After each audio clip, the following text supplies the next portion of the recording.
Hey y'all, Kelly K Consulting. Wanted to stop and throw out a thought, especially for those of you who've got, I can't talk today, who have some firsts going on. For example, maybe this is the first week of a child in your life for kindergarten, for their first week of high school, or it's coming up, first year of college, etc. There is a quote that I've used in the past that I haven't said as much lately. Be brave enough to suck at something new. I know it's a little cruder than I should be on camera.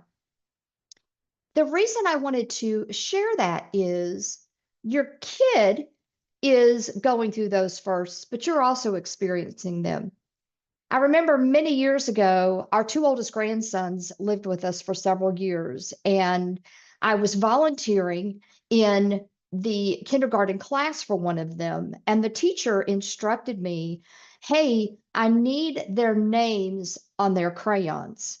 I thought, I got this. So I get the names of the kids, I gather up their crayon boxes, and on each box of crayons, I wrote their name. Done and done. I was just felt so proud of myself. And so I told her, I said, I'm done. She said, you're done already? I thought, oh no. You see, this particular teacher was incredibly organized. She's actually become a dear friend. And she said, I need each kid's name on each crayon in their box. So there's a box of 24 crayons for, say, Jane Smith.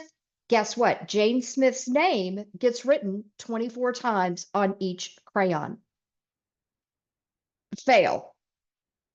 Now, I could beat myself up for that, but also I was in a new environment.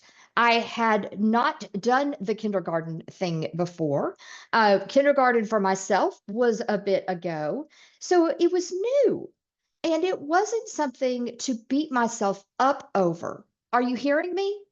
So if you're in a new role, maybe at work, or you've got new things happening with those kiddos in your life, um, give yourself some grace, will you?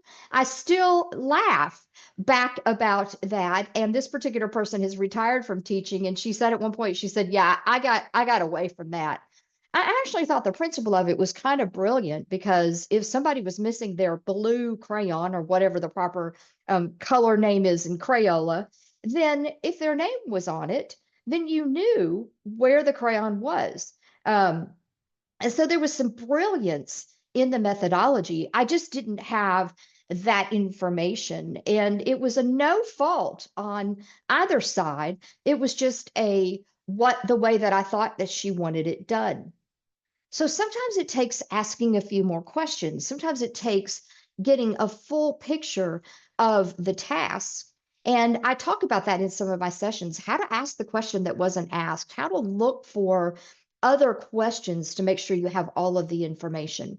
So hopefully my little adventure will give you a smile today as you are dealing with new things in your life or maybe the life of the kiddos around you. I wanted to share that as there's a lot of new that happens this time of year. Let me know if you've got any tips or tricks, and you might have a funny story to tell as well.